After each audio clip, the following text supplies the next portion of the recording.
매일 아침 눈을 뜨면 시장이 무너진다는 공포 섞인 기사들이 쏟아집니다. 인공지능이 모든 소프트웨어 기업을 파멸시킬 것이라는 종말론이 월스트리트저널 일면을 장식하고 사람들은 패닉에 빠져 주식을 던지고 있습니다. 하지만 빅테크의 근본적인 지배력을 이해하고 QLD, TQQQ에 투자하며 미래를 설계하는 분들이라면 지금 이 순간이 얼마나 엄청난 기회인지 본능적으로 느끼셔야 합니다. 남들이 공포에 질려 도망칠 때 우리는 그들이 흘린 보석을 주워 담아야 하기 때문입니다. 최근 시장을 뒤흔든 가장 강력한 공포는 바로 시트론 리서치의 보고서에서 시작되었습니다. 사람들은 이것을 최종 보스라고 부릅니다. 수많은 금융 보고서 중에서도 가장 강력한 영향력을 가진 시트론이 2028년 글로벌 지능 위기라는 가상의 시나리오를 발표하며 시장에 찬물을 끼얹었습니다. 그들의 주장은 단순하고 자극적입니다. 인공지능 에이전트가 인간의 모든 마찰을 제로로 만들고 그동안 중개 역할을 하며 돈을 벌던 거대한 기업들을 모조리 붕괴시킨다는 논리입니다. 이 기사 하나 때문에 도어대시 주가는 하루 만에 7% 폭락했고 비자와 마스터카드 그리고 아메리칸 익스프레스 같은 거대 금융기업들의 주가도 덩달아 무너졌습니다. 투자자들은 두려움에 떨며 묻지마 매도를 이어갔고 나스닥의 변동성은 극에 달했습니다. 하지만 여러분, 과연 그들의 시나리오가 현실이 될 수 있을까요? 우리는 냉정하게 따져봐야 합니다. 시트론은 인공지능이 최저가를 찾아주기 때문에 도어대시나 우버이츠 같은 배달 앱이 망할 것이라고 단언했습니다. 코딩 에이전트가 단 몇 주 만에 대체 앱을 뚝딱 만들어내고 사람들은 챗봇에게 명령만 하면 가장 싼 배달원을 찾아줄 것이라는 장밋빛 혹은 잿빛 미래를 그렸습니다.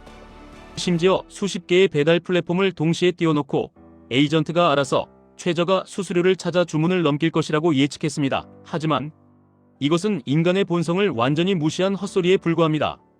우리가 배달 앱을 켤 때 단순히 배달비를 몇백 원 아끼려고 켜는 것이 아닙니다. 우리는 수많은 메뉴의 사진을 눈으로 직접 보고 싶어하고 생생한 리뷰를 확인하며 내 입맛에 맞는 수백 가지의 옵션을 선택하는 즐거움을 누립니다. 챗봇에게 햄버거에 양파 빼고 피클 추가해서 30분 안에 오는 식당을 찾아달라고 끝없이 텍스트를 입력하는 것이 과연 편리할까요? 그것은 편리함이 아니라 끔찍한 노동입니다. 여러분의 손가락은 그 수많은 프롬프트를 입력하느라 마비될 것이고 결국 다시 직관적인 앱을 켜게 될 것입니다. 사람들은 시각적인 인터페이스를 원합니다. 클릭 몇 번으로 끝나는 익숙함을 원합니다. 과거 아마존 알렉사를 통해 음성으로 물건을 주문할 수 있는 기능이 나왔을 때를 기억하십니까? 사람들은 여전히 웹사이트에 들어가 눈으로 직접 보고 결제하는 것을 선호합니다. 시각적인 자극이 식욕을 돋우고 충동적인 구매를 이끄는 법입니다. 에이전트가 마찰을 줄여준다는 그들의 주장은 오히려 고객에게 끝없는 텍스트 입력이라는 더 큰 마찰을 강요하는 꼴입니다. 게다가 식은 음식이 배달되거나 환불을 받아야 할 때 이름도 모르는 저렴한 배달망을 이용했다면 고객은 철저히 외면받을 것입니다. 대형 플랫폼이 제공하는 신뢰와 멤버십 혜택을 포기하고 단돈 몇 푼을 위해 끝없는 불편을 감수할 소비자는 세상에 없습니다. 더욱 황당한 것은 결제 네트워크인 마스터카드와 비자에 대한 그들의 공격입니다. 시트론은 인공지능 에이전트가 카드 수수료를 없애기 위해 이더리움이나 솔라나 같은 스테이블 코인으로 결제를 우회할 것이라고 주장했습니다. 이 주장이 퍼지면서 캐피탈원과 디스커버리 같은 금융주들이 10% 넘게 폭락했습니다.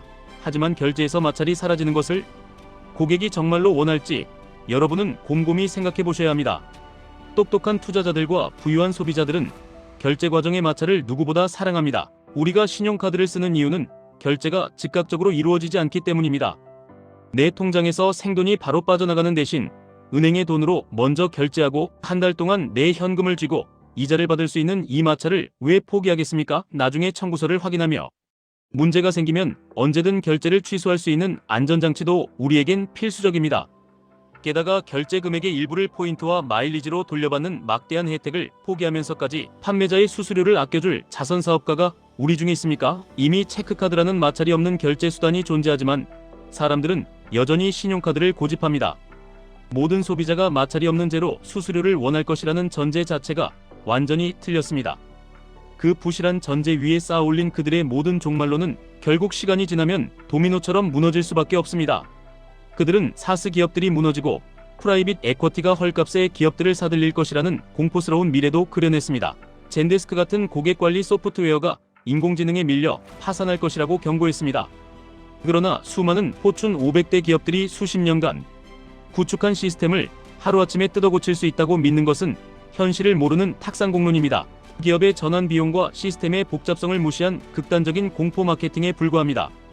이러한 잘못된 공포 심리로 인해 QLD TQQQ가 일시적으로 흔들리는 지금은 우리에게 축복 같은 박앤세일 기간입니다. 그들의 말대로 만약 몇몇 소프트웨어 기업이 인공지능으로 대체되어 기업들의 운영 비용이 크게 절감된다고 가정해 보십시오.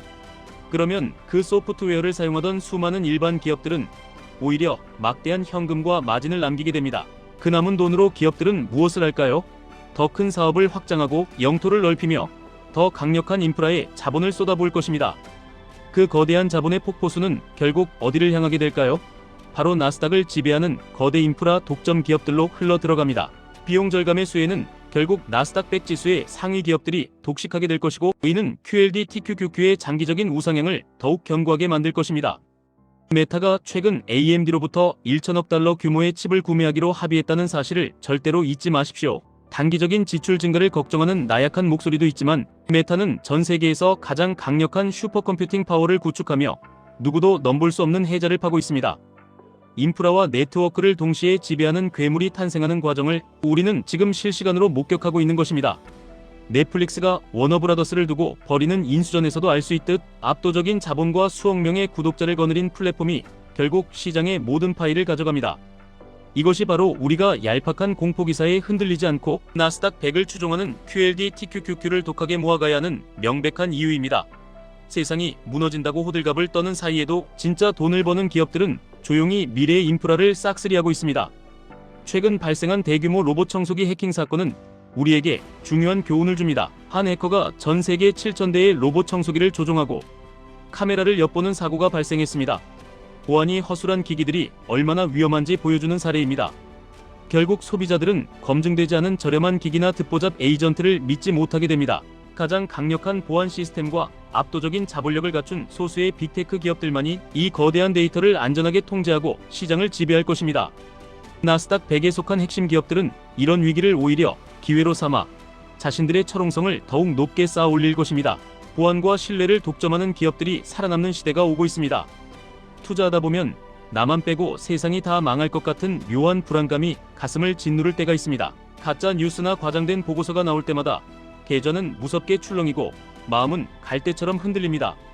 하지만 전설적인 투자자 피터 린치가 말했듯 주식시장에서 가장 중요한 것은 똑똑한 머리가 아니라 공포를 견뎌내는 위장입니다. 1950년대에는 핵전쟁과 대공황의 공포가 세상을 지배했고 석유 파동 때도 모든 기업이 파산할 것이라는 절망이 팽배했습니다. 주식시장은 원래 그런 곳입니다. 역사는 항상 다른 가면을 쓰고 반복되며 대중의 심리를 시험하고 속이려 듭니다. 시트론의 화려한 소설에 속아 훌륭한 주식을 헐값에 던져버린 사람들은 훗날 뼈저린 눈물을 흘리며 후회하게 될 것입니다. 여러분이 투자하는 대상은 막연한 두려움에 쉽게 붕괴하는 모래성이 아닙니다. 세상을 지배하는 기술력과 끝없는 자본력, 그리고 인류의 미래를 직접 설계하는 나스닥의 핵심 엔진들입니다. 내가 투자한 기업이 진짜로 인공지능에 밀려 무너지면 어떡하나 걱정되십니까? 하지만 기억하십시오. 나스닥 최상위 기업들은 변화의 희생양이 아니라 변화를 주도하는 지배자들입니다. 인공지능 시대를 열어젖힌 것도 그들이고 그것을 수익으로 바꾸는 것도 결국 그들입니다. 인간의 유연성과 기업의 적응력을 완전히 배제한 비관론에 속지 마십시오. 여러분의 귀중한 자산을 공매도 세력에게 헌납하지 마십시오. 우리는 그들보다 더 멀리 보고 더 깊게 생각해야 합니다. QLD TQQQ 투자는 엄청난 변동성을 온몸으로 받아내야만 달콤한 경제적 자유라는 열매를 맺을 수 있습니다. 하루에도 몇 %씩 계좌가 녹아내리는 것을 보며 평정심을 유지하는 것은 결코 쉬운 일이 아닙니다. 하지만 남들이 만들어낸 가짜 공포에 휘둘리지 마십시오.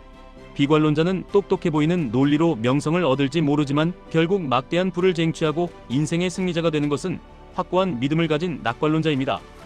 흔들리지 않는 굳건한 마인드로 지금의 단기적인 폭락을 오히려 수량을 늘리는 기회로 삼으십시오. 지금의 인내심이 5년 뒤, 10년 뒤 여러분의 인생을 완전히 바꾸어 놓을 것입니다. 우리는 지금 인공지능이라는 거대한 역사의 파도 위에 올라타 있습니다. 혼란스럽고 두려운 것이 당연하며 내일 당장이라도 큰일이 날 것 같은 공포가 덮쳐오는 것도 자연스러운 과정입니다. 하지만 이럴 때일수록 시장의 잡음과 진짜 신호를 명확히 구분하셔야 합니다. 두려움을 이겨내고 꾸준히 수량을 모아가는 사람만이 기나긴 마라톤의 끝에서 승리의 축배를 들 수 있습니다. 빅테크 기업들의 저력과 인류의 끊임없는 발전 욕구를 믿으십시오. 그리고 무엇보다 자기 자신을 믿고 뚝심 있게 나아가시길 바랍니다. 여러분의 성공 투자를 언제나 응원하겠습니다. 지금까지 1분 투자 하이젠버그였습니다.